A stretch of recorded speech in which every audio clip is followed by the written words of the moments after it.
Thank you for joining me, fellow Guardians, in my first Prelude vlog. Before we get into Deltarune, there are just a few things that I want to talk about, and I didn't want to just stop the gameplay for an indeterminate amount of time to do so.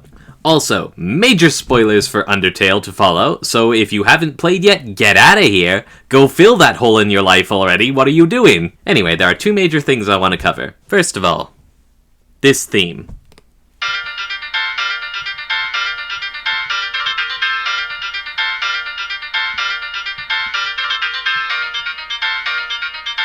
Like, if I'd gone through a playthrough just straight up, I would have stopped what I was doing and talked about this song until it looped through.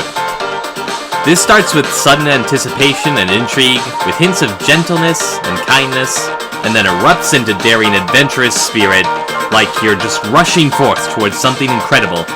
When you first hear it, the name pops up with it, and Hopes and Dreams is the theme of the boss fight you had with Azrael in Undertale. You do hear tiny little things here and there to remind you of it as well. So that, combined with this sudden rush of good feels, suggests something, doesn't it?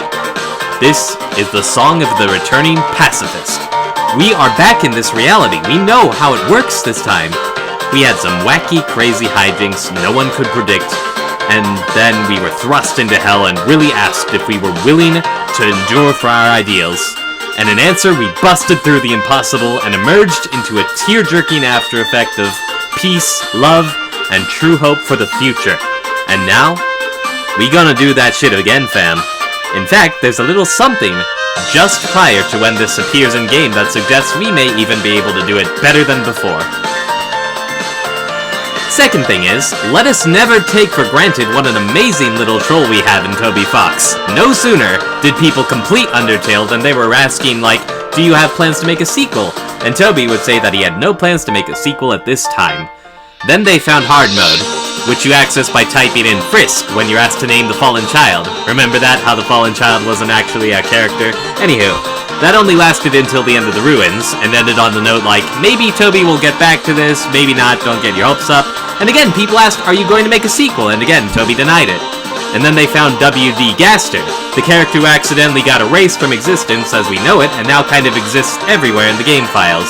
That and similar Easter eggs, found only through data mining the game, led people to ask again, do you plan to make a sequel? And Toby's just like, nah. Then, the ports to other consoles happen, and people start noticing one data mined entity saying, the day you will meet my Susie is fast approaching. Sequel? Toby be like, you're wading way too much into this. And then finally, that fateful Halloween day, Toby sends out a tweet saying, I've got a neat thing for players who beat Undertale. Maybe check it out. And boom! Deltarune Chapter 1. At long last, our prayers have been answered. Our saga continues in this world we've come to love. And what does Toby say? This is not a sequel. Why are you like this? I can't tell if I want to strangle you or if I never want you to change. But yeah, while there are a lot of familiar things in Deltarune, there are also things that are slightly off.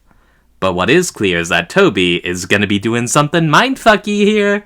I am scared and I am intrigued and I can't wait to see what this mad lad decides to pull out next. So, next time, we'll be starting Deltarune Chapter 1. Thank you all for tuning in. Peace out.